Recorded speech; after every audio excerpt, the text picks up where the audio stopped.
Well, I'm delighted to introduce really a person who's becoming my friend, Nathan Taylor. Nathan and I unofficially have overlapped in lots of ways for almost 30 years.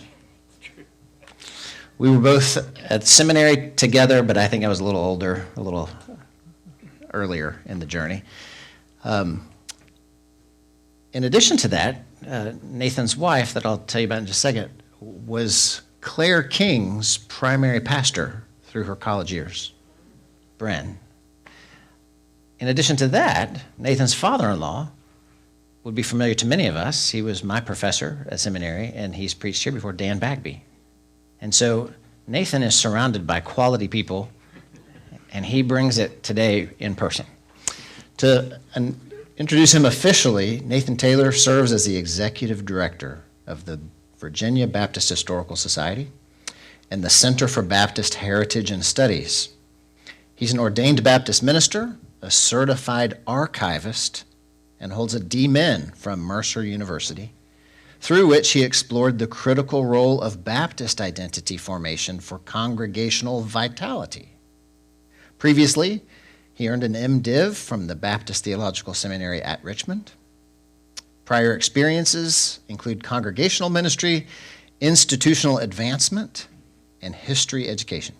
He's currently in his second term as the elected clerk of the Baptist General Association of Virginia. Nathan is married to Bren Bagby Taylor, Associate University Chaplain, and they are the parents of an amazing 10-year-old son, Will. I predict my son will be his pastor one day. No, I'm just kidding. Yeah. And they are members of the River Road Church Baptist in Richmond. And that's how their name is, River Road Church Baptist. And maybe we'll learn about that one day. Maybe that's our next sister project. Nathan, we're so pleased that you came, and we look forward to hearing what you have to share. Thank you so much, Pastor, and it is truly an honor to be among you to help mark this profoundly meaningful occasion.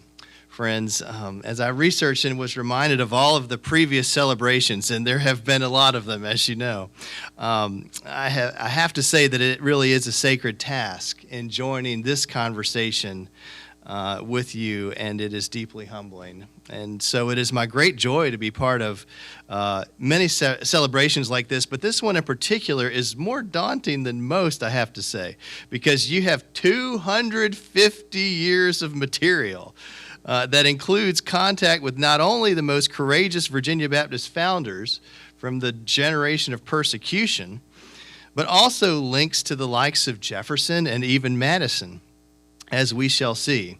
So it's difficult to know what to cover, what to leave out, and also what to know what you already know, what's old hat, what maybe needs to be revisited or rediscovered in 20 minutes or less, right? No pressure at all. Well, at the Virginia Baptist Historical Society, we are grateful for the opportunity to preserve and share such profound history with the world. Founded in 1876, the Society is the oldest and of the state Baptist historical organizations and holds one of the largest collections of its kind in continual existence. We are honored to have a long-standing relationship with this congregation, and I hope you'll get involved personally by becoming a member, which is so easy to do on our website now. And I've left a really generic sign-up sheet back on your information table there. We would just love to have any of you all as new members, and we really need people like folks from Chestnut Grove, from historic churches, who understand the vital importance of this work. And while I'm on the commercial portion here, go ahead and like us on Facebook if you do social media to help us build up our following. So, and then come visit us. I hope to talk to you all more about coming to visit our gallery in Richmond. Virginia Baptist put together a wonderful historic gallery, supported that, and VBHS created it. And it's also where you come to research the archives. So I'd love to have you all and then pull out the archival materials from Chestnut Grove that have been amassed over the years. So that being said, let us turn to the subject at hand. Well, the days must have seemed electric in that time, in the late 1760s and 1770s, when preachers and lay people of the Baptist persuasion found themselves attempting to follow Jesus in a way that was at odds with the law.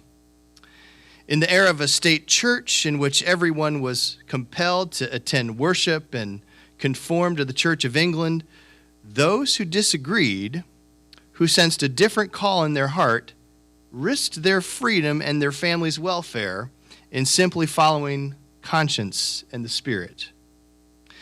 Can you imagine what it must have been like for the typical new believer in the 18th century who had found vibrant faith through Baptist preaching? The only world they had ever known was an Anglican existence in which the church was intertwined with the state, and one's baptism was a symbol of one's English citizenship. The church hierarchy not only had spiritual charge of the community, but reinforced the cultural rule of the crown over faraway lands. And so to follow a sense of the Spirit by refusing to submit one's newborn for baptism, or to refuse to pay tithes and show up for worship at the established church, might call into question one's patriotism and could be dangerous to one's health. For those early Virginia Baptists, to dissent from the order of the day could bring real harm, especially to those who dared to preach. They paid a price that people of all faiths and of no faith at all might live in freedom of conscience before God. Well, through the courageous witness of 18th century Baptists who suffered harassment, fines, unrecognized marriages, beatings, imprisonments, our spiritual forebears took the lead in creating a new culture where people of all faiths and even of no faith could be free to live without the interference of the state or any church in matters of conscience, and to be able to express such faith freely.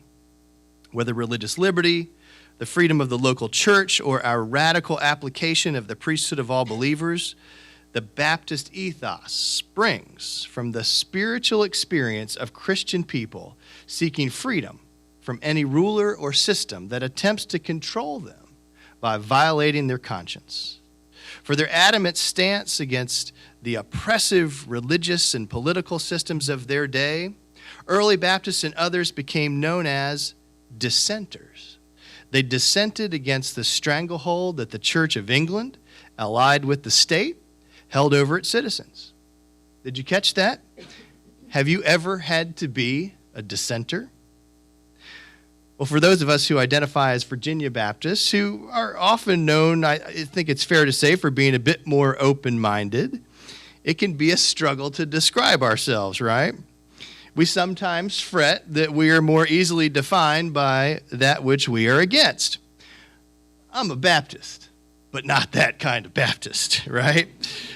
This understandable dilemma, however, misses the fact that as in any family tree, we do come by it honestly.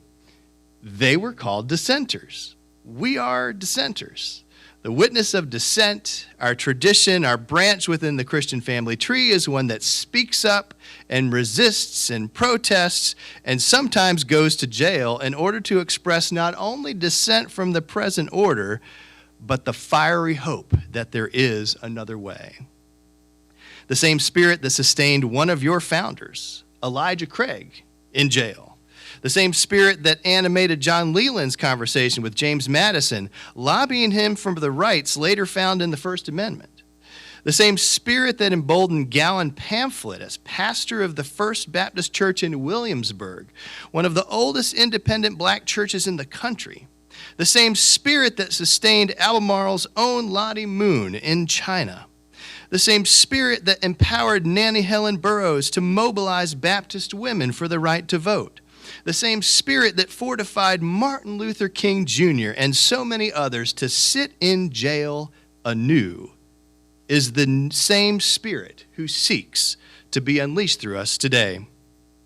Friends, if you know anyone who doesn't know the historic role of our kind of Baptist, of your church family's DNA, in resisting some of the most oppressive tendencies of religion at its worst, We need them to know that. It's incumbent upon those of us who do to tell this story.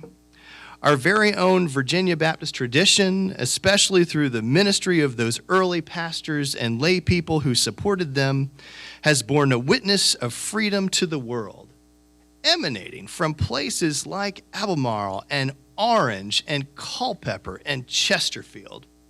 All of us who come after stand on the tall shoulders of those who dared to dissent, to say, no, there is a more excellent way. And so dissent is a very long thread in our tradition. We do not own it exclusively, but when at our best, we have embodied it in historic ways. Now, of course, across 400 years of existence, Baptists have not always been consistent in our dissent. And indeed, the most tragic stains on our story usually have to do with the misapplication of dissent or a failure to dissent at the right moments, especially in light of the mixed role of religion when it comes to slavery and racism. To oppose it in some quarters, yes, but all too often to accommodate it in others. And even as we celebrate early American expansions of religious freedom, we must note that freedom of conscience remains severely limited for some, far longer than for others. This mixed legacy invites us to wonder what historians and the church of the future will say about us in our day.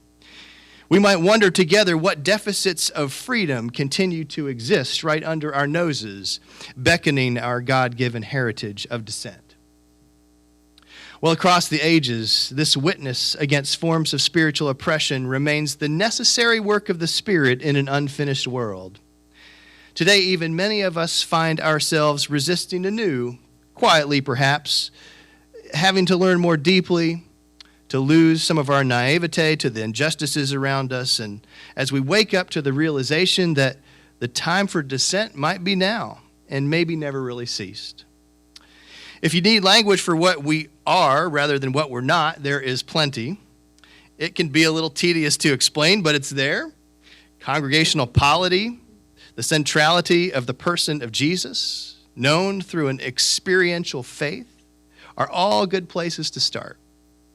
But to get to these, history offers instance after instance in which some systemic barrier needed to be challenged, chapter after chapter requiring those of bold conscience to exercise the God-given authority of individual dissent, engendering the freedom for faith to thrive.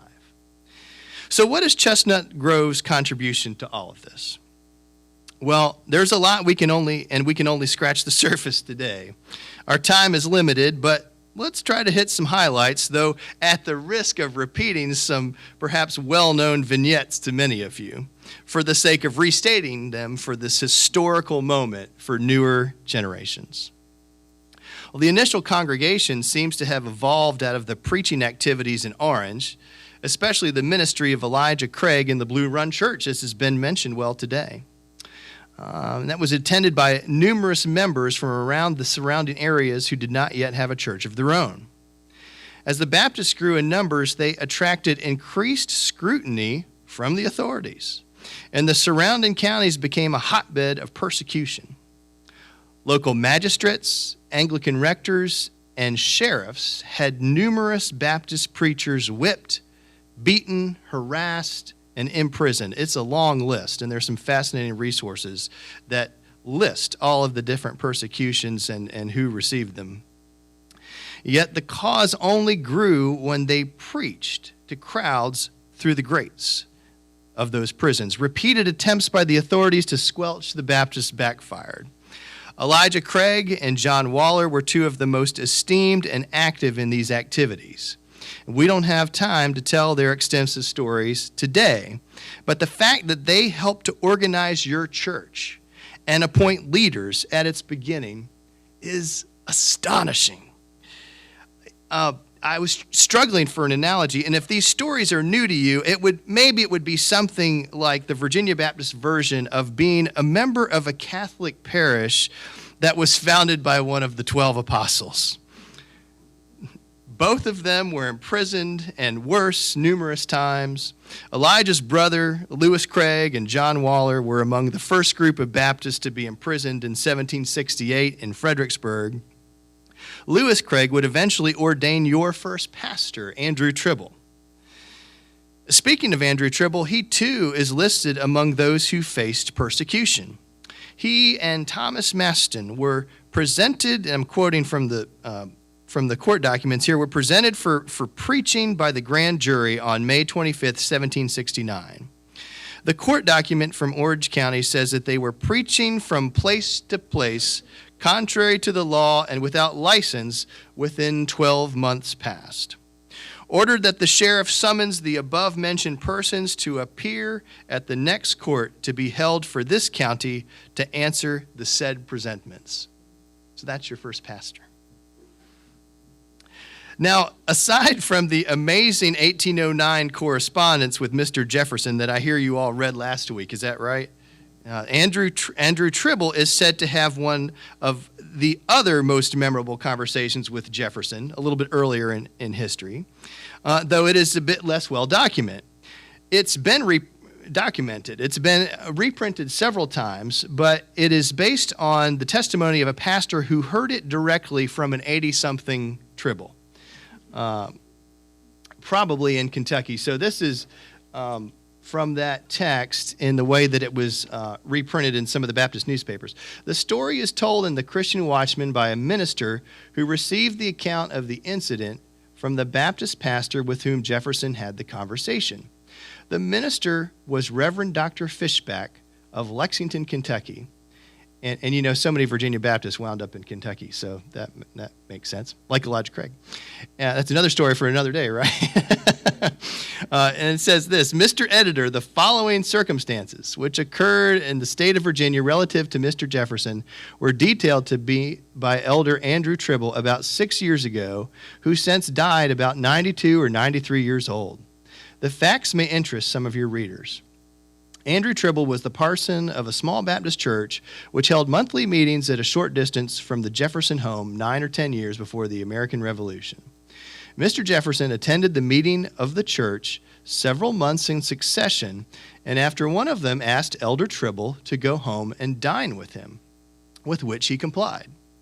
Mr. Tribble asked Mr. Jefferson how he was pleased with their church government.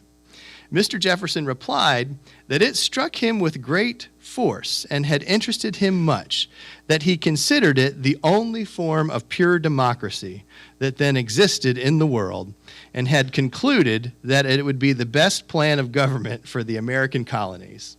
This was several years before the Declaration of Independence. Now, every church does not have a story like this, friends, okay? Well, did it happen exactly like that? Is some of it a little apocryphal? Is it a form of oral history, which is being taken more seriously now? We are not going to resolve all of that today, okay? But while Jefferson would not have needed the example of our beloved Baptist polity to invent American democracy, I think it's safe to say, one can imagine that this is just the kind of compliment that he might offer upon observing such a radical way of doing church for that era.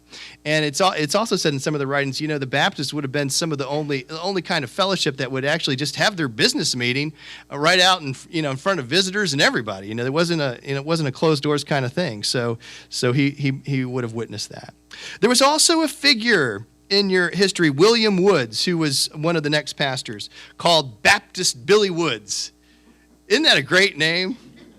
Are there any descendants? I think we have some various descendants here today, but he was another leader of the church that was also said to enjoy a friendship with Jefferson from being around the neighborhood. But our time is short today, so the traditional associations with Jefferson are fascinating, but there's also a kind of association by degrees that I noticed with Madison. As Elijah Craig's relationship with Madison is documented, there's correspondence that you can find on the internet and various archives, as well as the influence and the impression upon Madison of the plight of the dissenters overall. Various references to his disgust of the treatment of locally imprisoned Baptists show up in his correspondence, and there's a famous story about Madison meeting with Baptist leader John Leland, in which Leland conveys the strong desire of the Baptists for safeguards for absolute religious freedom, with the traditional result believed to be that the Baptists threw their support behind both Madison as their representative to the ratifying convention and also this new thing called the Constitution, once they had those assurances. Of course, it happens to be the time of year when we mark Religious Freedom Day, January 16th, which celebrates Jefferson's Virginia statute for religious freedom becoming law. And what better community could we be in today to celebrate the legal victory of the dissenter movement as articulated by Jefferson with an assist from Madison than Chestnut Grove, the church that knew the author as neighbor and held up the Baptist expression of faith before him. It's simply amazing. When I was talking with Pastor Lance about which scriptural passage most resonated with me in light of your anniversary, it was clear that this Genesis passage speaks so well, that was read earlier today, speaks so well to the role that the people of God have in joining God and manifesting God's love for all people, in seeing the image of God in all people. That we, if we see ourselves in those ancient Israelites, that we might be a conduit of blessing for all the families of the earth. I can't think of anything more perfect than a bunch of wildly passionate believers in the woods and villages of 18th century Virginia, confronting the Caesars of their day by standing against religious preferences for some when there wasn't freedom for all. Unlike many Christians today, they professed more faith in God than in Caesar. They didn't pray if we could just get our man or woman elected and just get our form of Christianity some kind of government recognition, some kind of preference, then Jesus will finally have the help he needs. No, they said things like Elder John Leland, who they would surely have heard preach, who in that day declared, the notion of a Christian commonwealth should be exploded forever. Government should protect every man in thinking and speaking freely and see that one does not abuse the other. The liberty that I contend for is more than toleration. The very idea of toleration is despicable. It supposes that some have a preeminence above the rest to grant indulgence, whereas all should be equally free, Jews, Turks, pagans, and Christians. Can you imagine someone saying that today? They preached that because they didn't believe that the Lord Jesus Christ needed to be propped up by the king or the bishop or the government of any kind. And they longed for freedom of conscience for those of all faiths and none, which would create one of the most spiritually vibrant societies in the history of the world. And you did that, Chestnut Grove. You did that right here in Central Virginia with God's help. Forging and sharing and spreading a faith freely chosen, the gift of Virginia Baptists to the world. And so it is my great honor and joy to thank you on behalf of Virginia Baptists, wearing my various hats, for keeping your story alive, because it speaks to the continuity of the Spirit's work in our particular context, that every element of our doctrine and practice, our preaching, our teaching, our care of souls, rests on, depends on the fairly radical concepts of the respect for conscience and the experience of the individual in interpreting the meaning of the person of Jesus, all of which may require the exercise of holy dissent when push comes to shove, as generations of the Chestnut Grove faithful well know. Well, there's one more story that I share pretty often that also happens to have a Chestnut Grove connection. There's couple interesting figures. One of them, Thomas Wofford, was a layman, found his calling in traveling ahead and setting up preaching engagements for those who, early preachers like Waller, who would preach themselves right into a colonial jail sentence. Much later, in 1873, long after Wofford's death, one of his pastors, James Fife, had become an older man himself and, in fact, was one of the pastors of Chestnut Grove, as well as many other area churches. He recalled Wofford this way: in the church was an old man over 80 years who could show the scar on his back that was inflicted by the persecutors of the Baptists.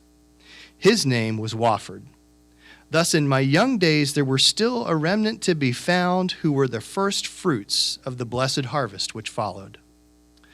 Fife stood up and shared this memory at the 50th anniversary meeting of the Baptist General Association of Virginia in 1873, as the only surviving founder who could bear witness to their inaugural meeting back in 1823. In fact, as we celebrate the 200th anniversary of the Baptist General Association of Virginia this year, which by some accounts was an idea that sprang from his mind, it's appropriate to remember him as he remembered Thomas Wofford and others like him.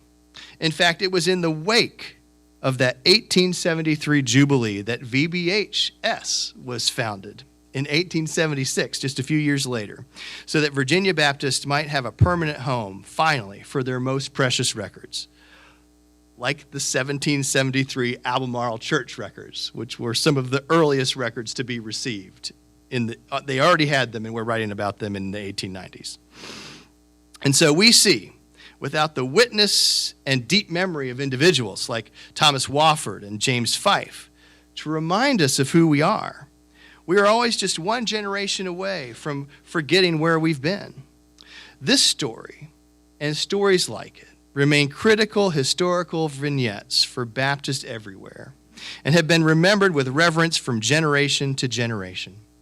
We can only imagine what it must have been like that day, little more than 100 years after the incidents occurred, to hear James Fife's eyewitness account of the scars of Thomas Wofford.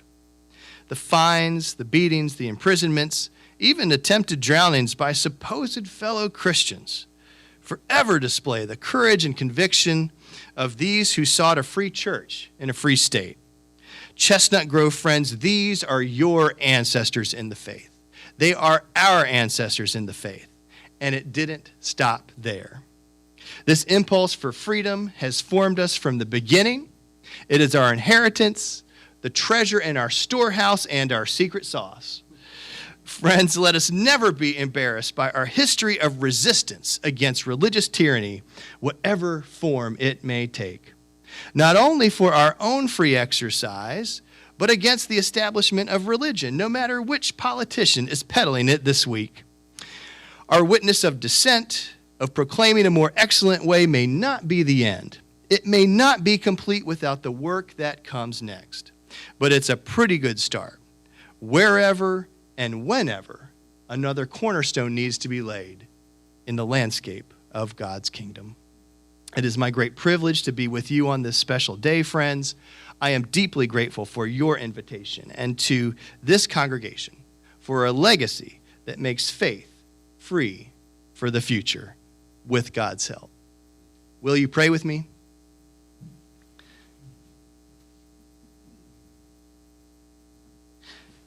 Most gracious God, awaken us in the midst of our relative comfort to see those who are struggling for hope around us, those who need to hear that their soul's dignity is respected in a world that is fearful and divided. May we never force faith on others through a misguided faith in Caesar.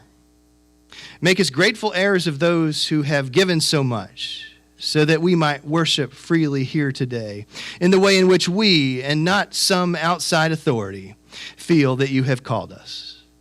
And make us passionate advocates for others near and far who so desperately need the same freedom throughout the world. Recharge and renew this beloved congregation for the next 250 years of ministry. In Christ alone, we pray and place our trust. Amen.